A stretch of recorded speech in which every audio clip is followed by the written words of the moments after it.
Welcome to the Contractors Revenue Disruptor Podcast, where we teach you to win $1 million contracts. I'm Michael D. Young.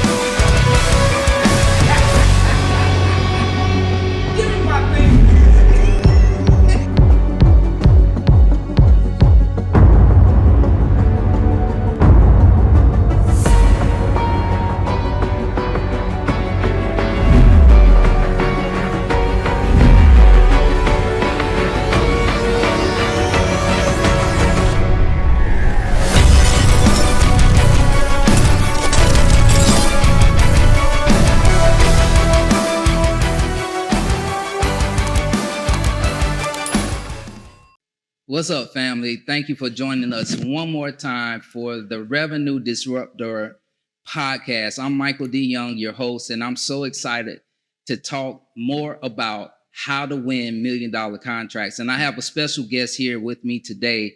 I've known Chris for a very, very long time. Chris Lofton with New Horizon Construction Services. I'm so excited to let you all know about Chris because right now, Chris is doing about $90 million in construction revenues annually, continually growing, a primary contractor and vendor for Disney.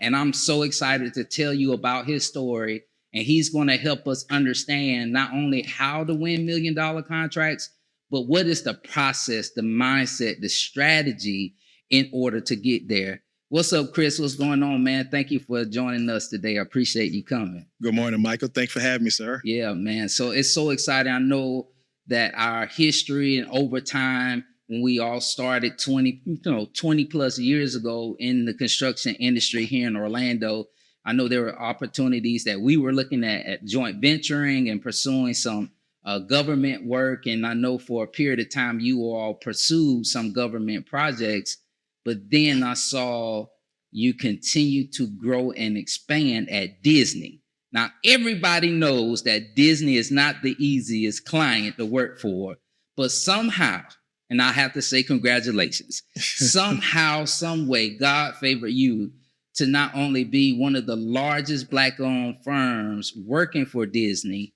but also probably the only Black contractor that's on Contractors role. So congratulations, man. I want to say huge kudos to you for that. That's awesome. For those that don't know anything about what that means, why don't you tell them a little bit about your journey and what it means to actually be a Black-owned contractor on Contractors role? Okay.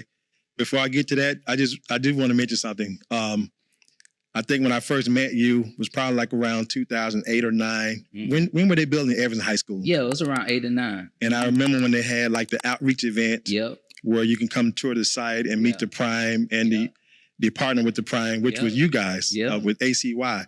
And for me being a minority-owned contractor myself, I was just elated, and it brought joy to my heart to see someone that looked like me being involved with I think at the time, it was $100-something million project. It was pretty large, And so that just did a lot for us and gave us a target and a mark to try to elevate ourselves to. Awesome. So I just want to thank you for all that you've done here in Central Florida, within the minority community. But as far as we go, our company, we're 17 years old now. We have very humble beginnings. We started our business working out of our houses. Yeah.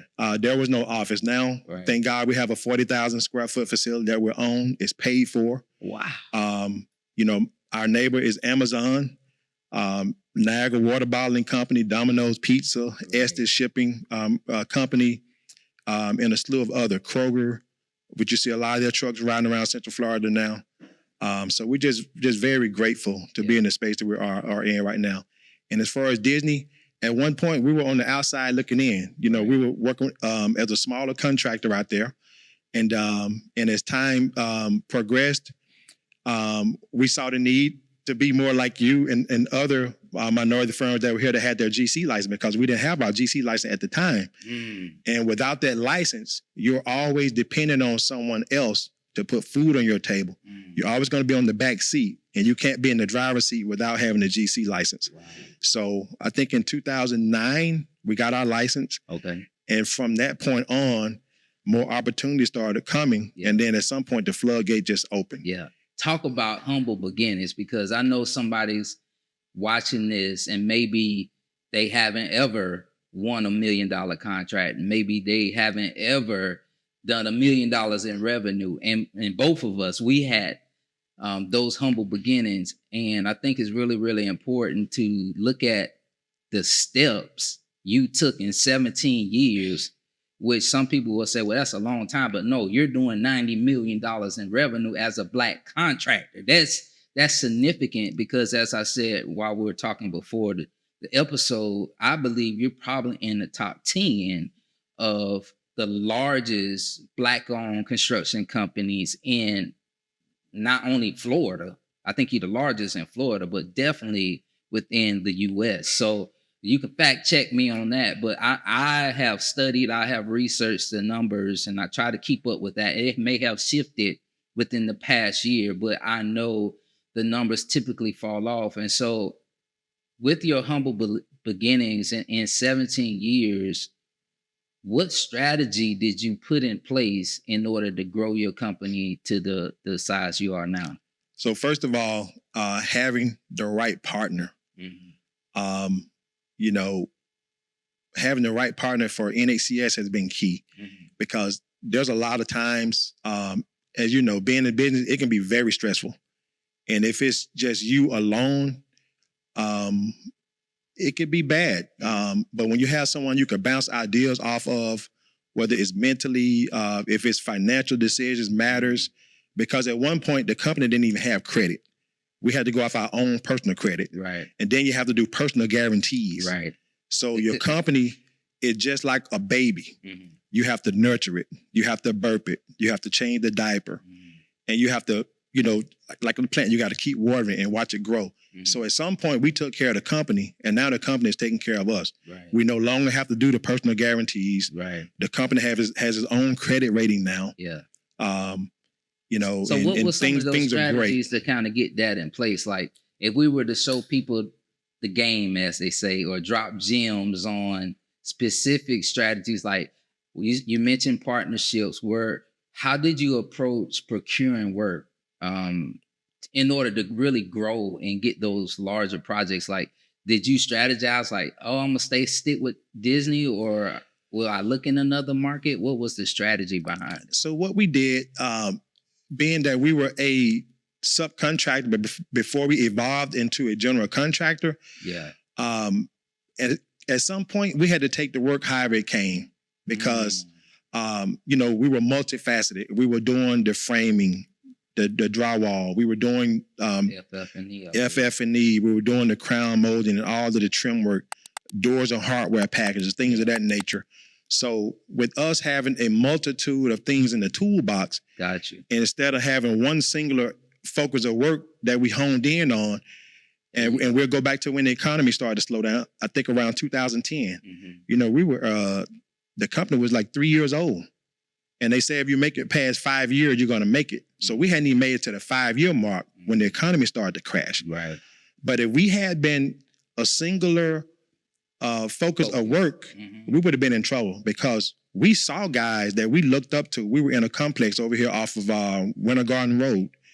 And we saw people that we looked up to. They had their nice company trucks. They had their office. We had just moved there because we were working out from our homes. The dining room table was the office. Right. The same truck you drove to church was the company vehicle that you hooked up trailers and bobcats and pulling stuff to the job site. There were no company vehicles at the time. So these guys that we looked up to, when the economy started to crash, you saw trucks start to leave. Right. You see them now they're moving from their office back to the home because there was a big, I won't call the name, but there was a big drywall finishing contractor. But the fact that we had a multitude of work that we could perform when it slowed down in this area, we were just able to keep the wheels turning. And that's been our philosophy. And even with some of our clients, when we evolved into a GC, they asked us, hey, you guys do all of this different work, and you're a GC, like, which are you? We're like, we're both. We're both. Let me just stop you right there because this is really good information because number one, we're talking about strategy and I will like to expand upon it a little bit more, but I remember there were certain clients when we first started, they wanted to pigeonhole us into doing only one type of work. And I think it's a two-edged sword because I understand it from an owner's perspective. They really want to understand, how do you identify your business, right? And what is your business strategy? And they want to ensure that you're not taking on more work than you can handle. So I understand it from that position. However, I believe there is another strategy that I teach in my program that is critical for growth, is critical for expansion, is that we must be able to diversify and be able to do more than one thing. Yes. And so that was one of the strategies I learned early on, Chris. I knew I had CM work, so that was one revenue stream. I had what I call GC work, which means we would self-perform certain trades, but I was still the GC. And then after a while of doing some of the self-perform work, so I did the reverse of what you did. You started out as a subcontractor, became a GC. I was a GC first, and then started doing more subcontract work. Yes. What I noticed was my mix, my procurement mix also impacted my bottom line. So even though as a GC, my margins were thinner, and I noticed, hey, as a subcontractor, I can get more margins. So that helped my bottom line. Yes. And so I was like, man, that's an excellent strategy. So now my desire is to teach everyone that's trying to grow, increase their revenues. You need to have more than one revenue stream. And I believe God gives us all capabilities and capacity to look past just that one thing. He's given us, I've heard my business coach calls it the money holes. There are money holes that if we sit with it long enough, there are other things we can do. And if we plug those money holes, we build other revenue streams. And so that's something you all have done. And even recently now opening up more subcontractor divisions. Yes. Like, talk about that. Yeah. So as I was telling you earlier, when I first came here this morning, in the past 4 months, we've branched off and started 2 other companies. Now we have an electrical division and we have a plumbing division. And it kind of go back to when I said a moment ago, one of our clients said, hey, which are you? Are you sub? Are you a GC? We're both. Because you've probably seen it even on some of your job that you've managed. The MEP trades, they kind of steer. They definitely steer everything. They steer everything on the job because, all the other inspectors, for the most part, the building and other things, they kind of fall under the GC. But if the electrical guy is not on track, if the plumbing guy is not on track, and sometimes they might try to hold a job hostage for whatever reason, material delays. But the more that you can control on the site, the better off you can be as far as efficiency, productivity, and expectations. So it's working out for us. That's awesome. That's another nugget in case you missed it. It may have went over your head really quick. The more you're able to control on a project, you reduce the risk that you have, and you can actually make more money because you have more control. I've noticed that one of my clients, shared client, they want me to expand into some of the subcontracting fields, stucco theme, stucco paint, because of that same reason. So I can have more control, not operate as a pure CM. My only challenge is, do I really want to do that because of the risk that's associated? I know on the subcontracting side, your main risk outside of materials is productivity. Based on the estimates, etc. So I think having that insight, are there any things you have put in place, whether it's skill set or tool set? Are there things that you put in place as you have grown and expanded your company on the subcontracting side? Are there things you put in place that help minimize those risks that are there?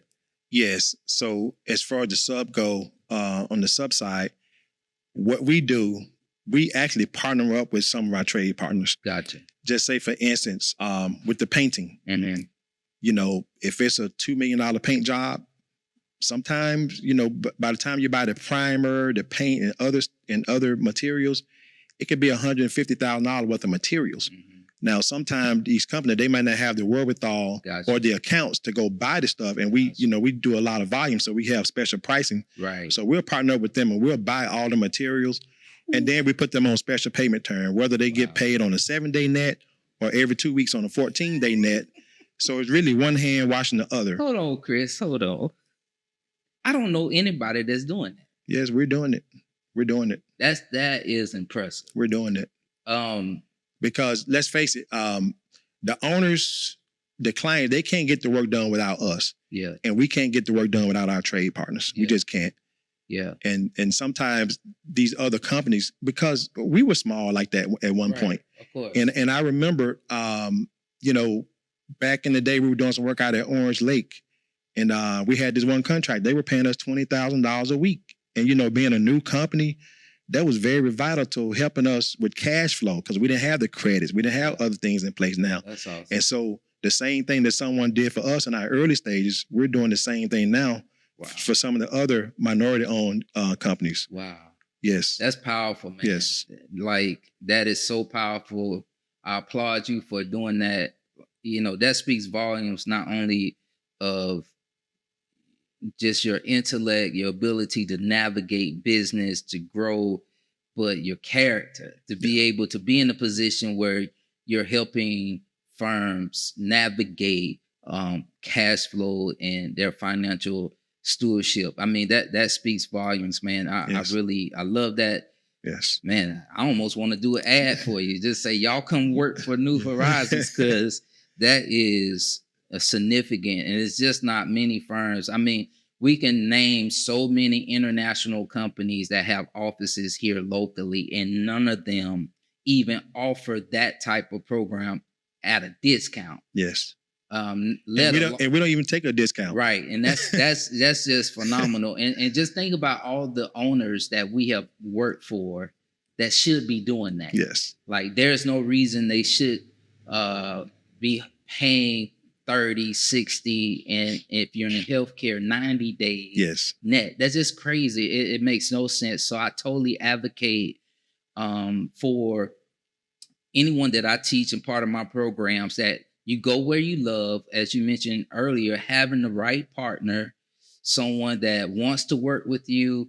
I want to segue into that piece, because not necessarily a partner as your actual ownership, but I know you mentioned partners as your trade partners, right? And then also your clients as a partner, because that's a big part of being successful. You want your client to feel as if you're the partner, and it doesn't become him versus him or her versus him and finger pointing. It's your fault. You want that partnership. Can you talk more about maybe some strategies you put together to gel that partnership? And as you mentioned, partnership, whether it's your business partner, whether it's your client, whether it's your trade partner, everything starts with trust.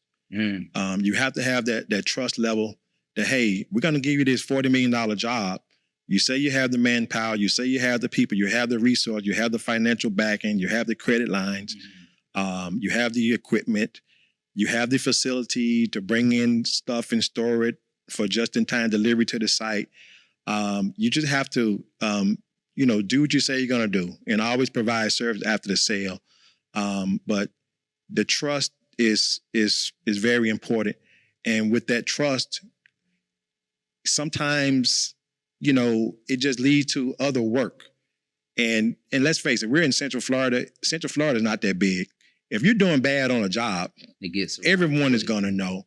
So it's very important for us when we're doing work on OCPS's campus, when we're working out at Disney, when we're doing stuff with Lowe's Hotel, Universal, when we're doing work out at Lake Nona. It's very important that we always put our best foot forward and just deliver the project on time, within budget, and have, the productivity and the quality that the client is expecting that they're paying for. That's awesome. And I would say too, one thing you asked earlier about, the longevity and the survivability of the company. You can't have all your eggs in one basket. Disney, great client, love them. They're the largest employer in the state. If you ask me directly, I think they have over 60,000 people, and indirectly. Right. Think of all the contractors, all the service vendors. people, Yeah. and vendors that cater out to Disney. So even though we make a whole lot of money out at Disney,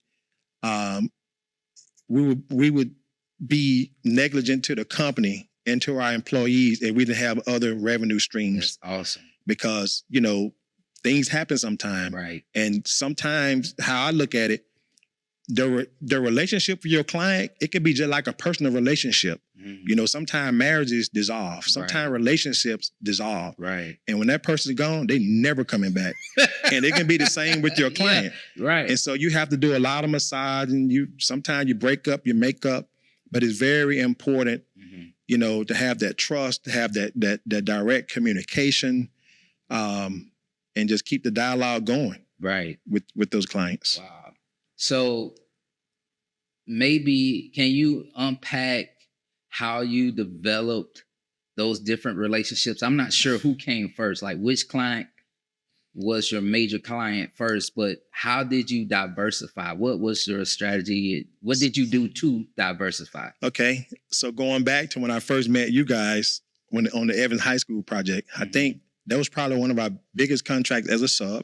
Yes. I know it was maybe between $300,000 and $400,000, I think, at the time. By the time they kept adding change order work, right. and with you all was a stuff. General Trades subcontractor. Yes. Which I'll talk about that. Yes. Yeah. So being able to say, hey, we worked out at Orange County Public Schools. Right. And then going out to Universal. Gotcha. Working at Universal got us in at Disney. Wow. And I'm gonna tell. I would have thought it would have been the opposite. And I'm gonna tell a quick story. I try to be expedient with it. This guy named Jeff Kajawa. I get a call from him one day. He's like, "Hey, Chris, you probably know me. I work with Universal. Randy Marion." I'm like, "Yeah, I know Randy." He's like, "Hey, Randy, we were in a meeting. We're having trouble with this one particular contractor. They do a lot of work with us." He said, "When we got the big job, they're Johnny on the spot. But when we have the little smaller nuanced work, they don't want nothing to do with it. We got a project. Can you come help us out? Give us a price on it at least." So we gave him a price. And it might have been a little small job, $4,000 or $5,000 job. You got to come in on Sunday night and you got to be gone by 6 a.m. on Monday morning before the staff come back. Yeah. So we did 4 or 5 of those little jobs like that. We were hungry. And so about 3 months later, I got a call from Jeff again. "Chris, there's a decent sized job come up. It's not a big job, but you guys have been good stewards on the little small work. I can't let this job go out the door without at least having you guys take a look at it." So we bid in the job, $160,000 we wanted, right? And Mike, to show you how God worked, $160,000 job. And now when the inspectors come out to start looking at work, looking at different things of the project, now you got to bring this firewall up to code because there's a separate tenant on the other side. Right. So the job went from 160, and I think we got like a $400,000 change order. So it went from 160 to like 560. And fast forward, by the end of the job, a job that started out at $160,000 ended up being right shy of $2 million worth of contract work. That's all because we were willing to go do the little small grunt work, come in late at night, and had to be gone by 6 a.m. Every morning before the other people come in. Right. But sometimes you have to take those little jobs that no one else wants. To get to where you're trying to go. So listen, we gotta take a pause, y'all. I almost want to go to a commercial, but listen, I want to drop this gem in case you missed it.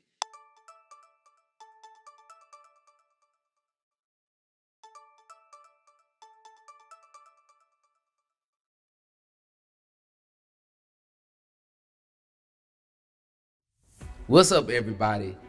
If you are a construction contractor and you're looking to win $1 million contracts, grow and scale your business, I help contractors win $1 million contracts so they can make more money working fewer projects with less employees. And we do this through my mentorship program.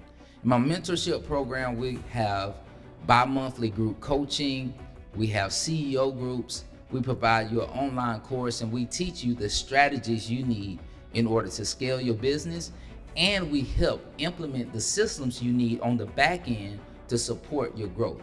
Because number one, you definitely need the resume, the resources, and the relationships to scale your business. Then we've recently added a mentor protege program with major corporations. This is huge because number one, it allows you to learn how other major corporations desire their projects to be run, so you understand their expectations.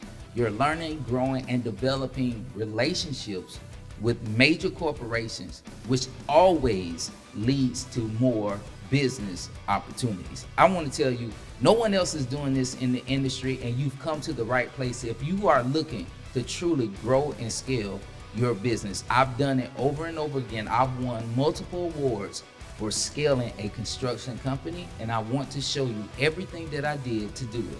So if you're looking to scale, grow your business, win $1 million contracts, sign up right now for my free training. It's very simple.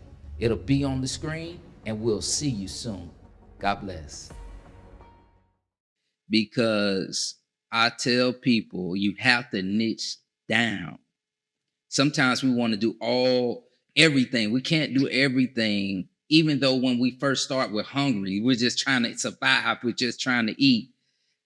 But at some point, you have to make a decision. Let me niche down. And what you keyed in on, I don't know whether it was intentional or not. It doesn't really even matter. But this is what happened. You niche down to do something that no one else wanted to do. Absolutely. And I think it's the same way for general trades. And so one of my strategies, and I try to teach people this, is if you are a smaller general contractor, you can easily get a larger project by utilizing this strategy. Do a general trades contract for a larger contractor. All you have to do is take all the smaller packages and say, hey, I will bid all of these packages or give you a price for all of these packages. If you negotiate this job with me, then you can hire one contractor instead of having 20. Absolutely. Now you become a GC, you get experience, and you do what you did. You build a resume. So now you have this universal resume, and you show Disney, I'm doing this at Universal. We did the same thing, flip-flop. We took our Disney resume and showed Universal. Another thing I like to share, Chris, and you should have tons of these things, man, honestly. And I'm going to push you now. Like, okay. I'm going to push you now because your story needs to be heard. But when we won this award, FSMSDC, this was during the time we did a joint venture with Jason on the $6 million job. We did a joint venture with JCB on the $9 million job, all OCPS work. Okay. And we won this award for doing over 10 million that year with that organization. And it was crazy. When we won this award, now everybody's coming, hey, we want you to come talk to us, you know? Good. And That's it was good. the same thing. It's like, for whatever reason, when you have a certain resume, you build that resume, other people see it, and now all of a sudden, but not until you talk to another female do they come. I got this story. Do you have that story, Chris? This is a similar story. It's the truth. I mean, it's like when I find one, another one comes, you know. So to that point, you know, when I talk about some enterprise, so are you. And sometimes it's a little. What I will say, on business owner that working for us, you know, some of our larger projects, like these guys have gone door knocking with other contractors, right. other large GC firms, right. And they don't give them the time of the day. Wow. But when they've learned that they worked out on the Disney projects with us right. And some of the other projects, it opened doors, huh? Now the doors are open. Yeah. So to your point, they want to give these relationships the time of day. Right. But now that they're working with New Horizon and they see how our jobs are flourishing Yeah. and being productive in the quality of work that's being done with these same people. Now they're trying to pluck them right from us. Right. Yes. Right. That's great. So it actually happens. Man, it happens. You just giving me more and more stuff to talk about. And what I will say, like some of those relationships, some of them are loyal and some of them aren't loyal. Right. You know, they'll just go. Yeah. And we're talking in the human sense. Yeah. They would just go right on a date. But some of them say, "Hey, I'm getting a call from this contractor. Right. You guys brought us out here to Disney. You guys brought out to Universal. Mm-hmm. We don't want to burn any bridges." And sometimes we're like, you know what? We're not going to stunt your growth. Right. You're doing great work with us. Right. Yeah, go ahead and take that other opportunity. We're not going to stop you from growing your business. And that's something we don't do. Yeah. But I do appreciate the call. You're right. Because I've had to do that, you know, in our humble beginnings growing up. I had to call the contractor, say, hey, the owner they're contacting us directly. Mm. And my client was like, you know what? If we get this $20 million job, if they want to give you that $200,000-300,000, go for it. Right. And that's what happened, you know? Yeah, that's called honor and respect. Man. Yes. It's a lost gift that's in our industry. A lot of people just like to take advantage of situations. I think our culture, society has changed in that sense. And I think it's an honorable thing when you do the right thing and respect people. And I think because of the way we've had to navigate the industry and part of our faith and who we are, I think that definitely caters to that. I do want to ask this one question because, man, you've given us so much to talk about.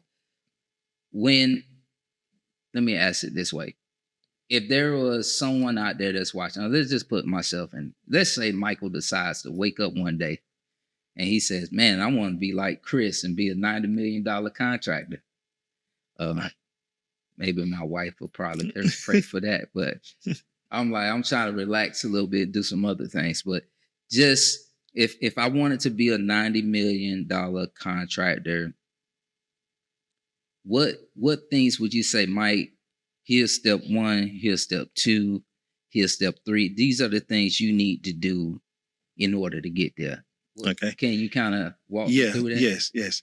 And I'm going to say this here, and I hope anyone watching this podcast, if you're not a Bill Clinton fan, don't get mad with me. But it just goes back to my childhood when I remember when Bill Clinton made it into office. I grew up in Mississippi. Mm. Bill Clinton from Arkansas, which is not too far from where I grew up, you know, a few hours, whatever. But I remember when Bill Clinton got inaugurated, and I'm looking at this guy through the TV lens. He's like, I'm just a country kid from Arkansas. Here I am now, I'm president. He's like, you can be anything in life that you want to be. All right. If you put your mind to it. And I always kept it in my mind. So first of all, you have to set goals. And you can't just be thinking about tomorrow and next week. You got to be thinking 5-10 years down the road. Because like right now, that's good. In my head, I'm going to semi-retire in 10 years. Gotcha. And I already got stuff in motion to make that that's good. Plans successful. I got my kids in the company now, 2 of my kids. My business partner, the same thing. There's a succession plan. Gotcha. You know, you can't just wake up today and say, no, you have to plan out. So first of all, when you starting the business, you have to think far out ahead. If you have the financial wherewithal, you can probably be okay as a sole proprietor, you know, a single business owner.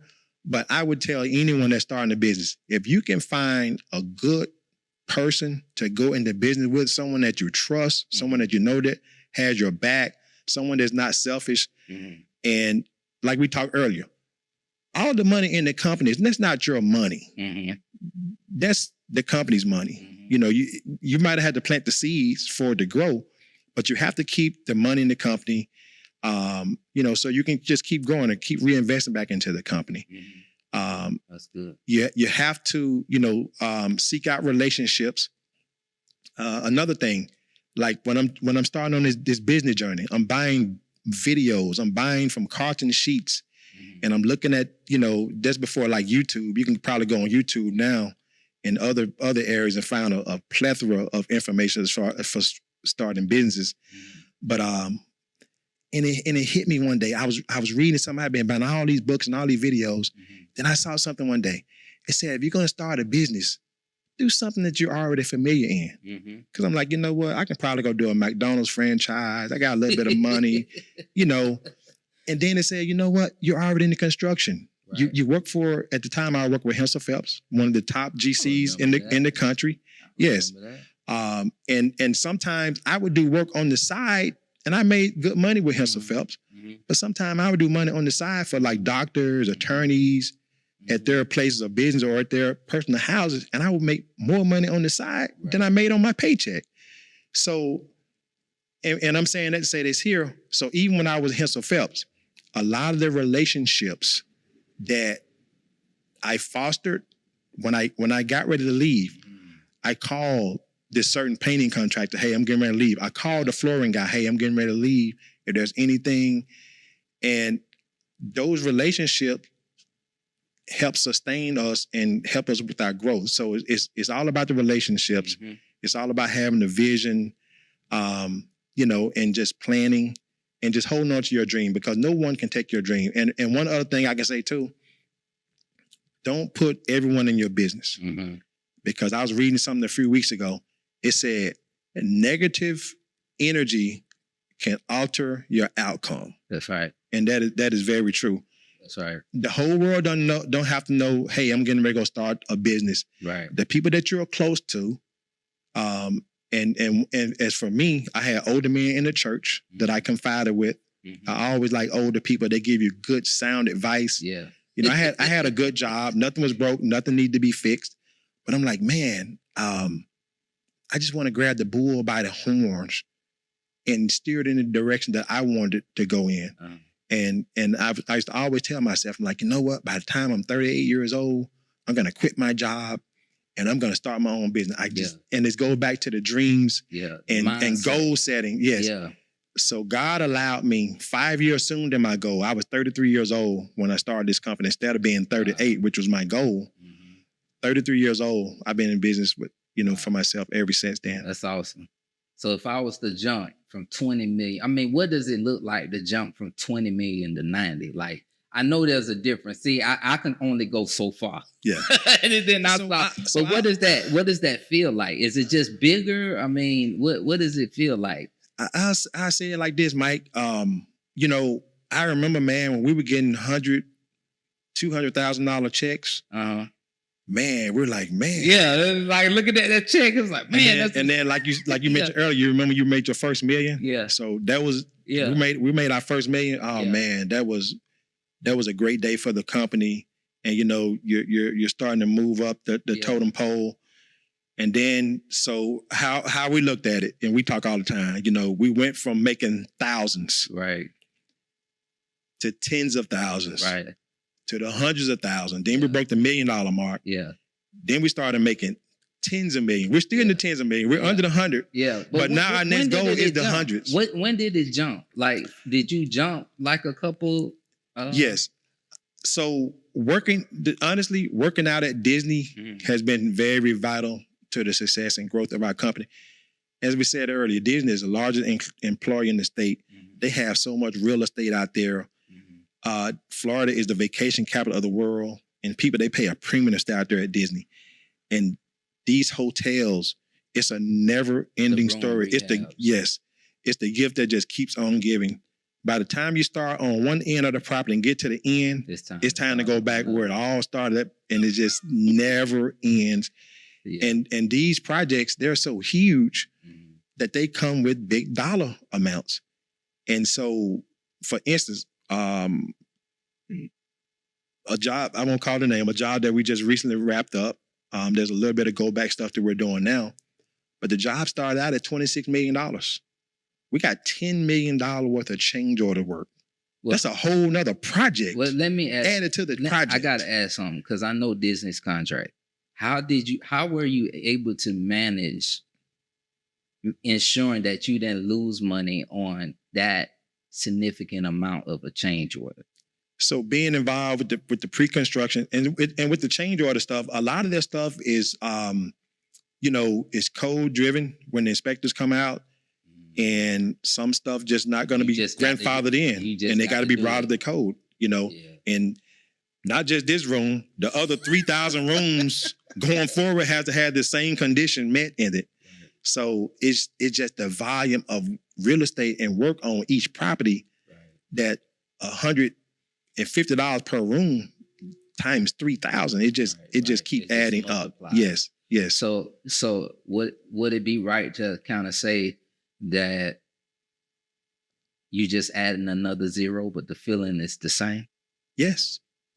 Yeah, I mean, that's kind of what I gather. Like, as you continue to grow, you still have the same hustle, you still have the same mindset. Maybe you're a little bit more precautious of risk and maybe more wiser per se. But it's like, okay, you achieved that next goal, but it was no different than achieving the first goal. Like, correct. Like that first $1,000 that you mentioned, or the first 10. Correct. It's it's the same client. So, and as they always tell you in business, you have to know your client. Yeah. You know the client. They know you. There's a trust level. And like you say, it's really just add another zero because you're on the same property, the same client that you've been dealing with year after year. Sometimes it may be a different manager. Yeah. And then on our part too, we have to have our right project managers in place, our right general superintendent, project superintendent, and all their assistants. We have to have the right trade partners on site that, because I'm going to be honest, you can go work at the Ritz-Carlton. We know that's high end, but working at the Ritz-Carlton is different than working at Disney. If you never work on a Disney rehab, it's like nowhere else in the country. Right. But it will prepare you for everywhere else in the country. Exactly. And to your point, we tell this client all the time, look, we did some work over in Delaware, or we did a job up in Vermont. You go down south doing projects. Working at Disney is like a boot camp.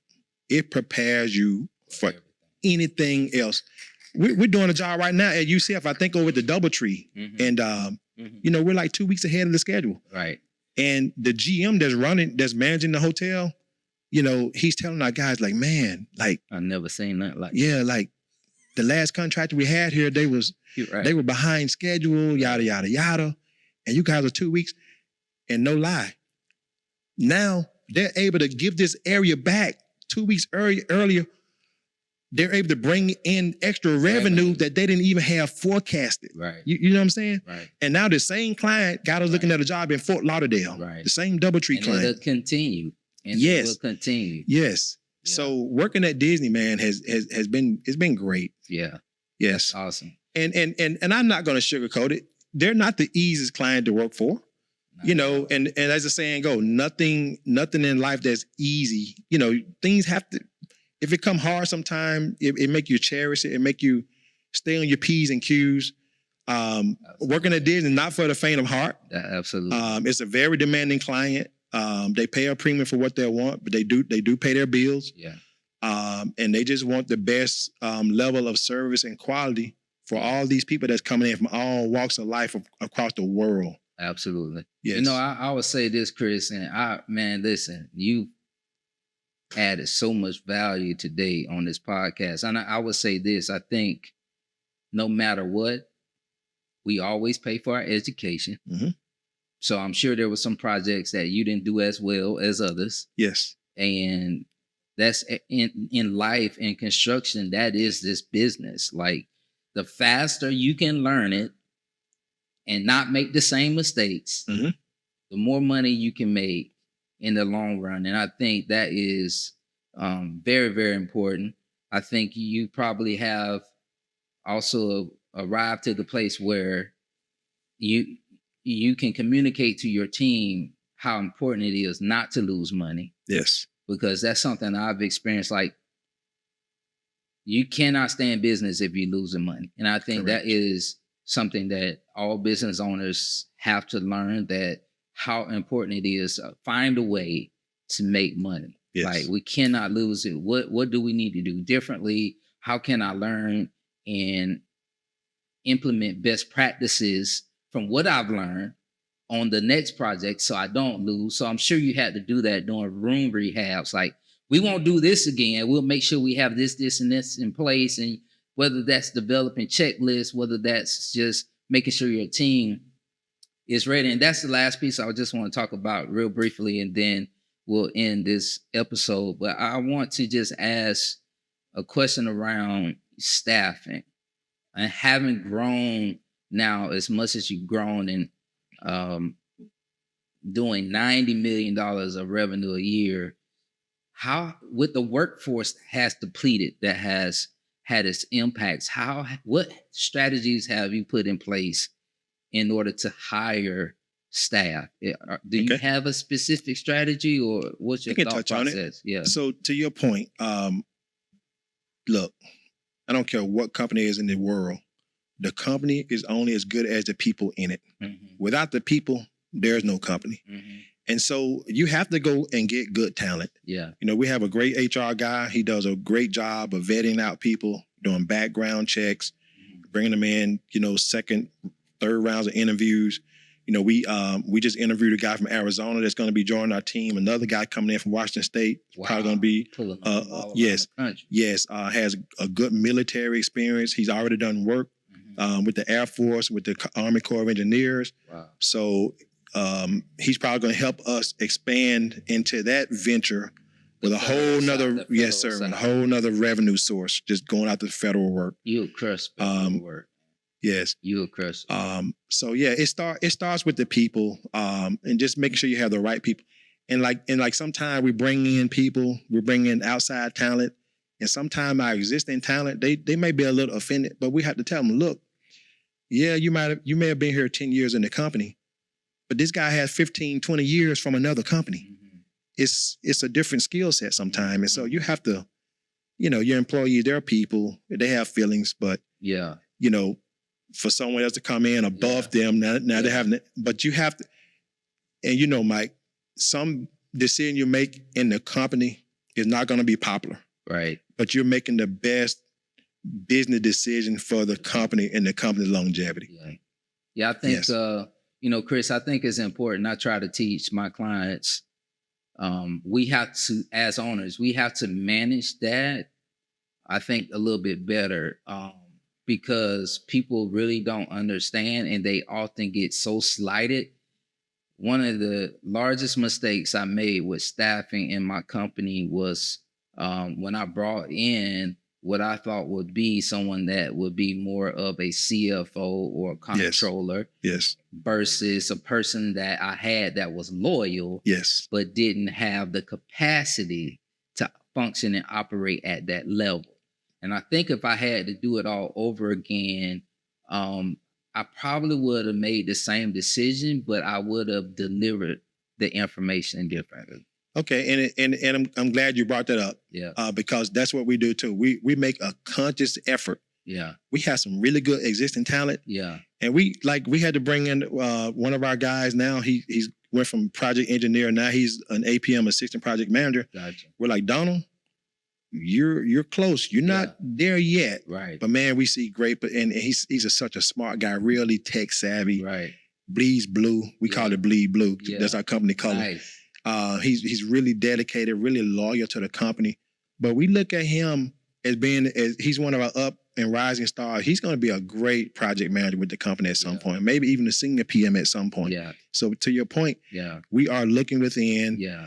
And let's face it, some people in the company, they're cool with taking orders from people. Yeah. Yes. They don't want to deal with the headaches. Right. Of trying to figure out why the 15 people didn't show up today. Right. They just want to get their check and go home. Not saying they're not good people. Right. They just don't want the extra layers of responsibility. Yes. And I think it's good that owners recognize that, and they have that conversation to say, okay, if you're fine here, let's look at what it does it look like 5 years from now, so you're happy.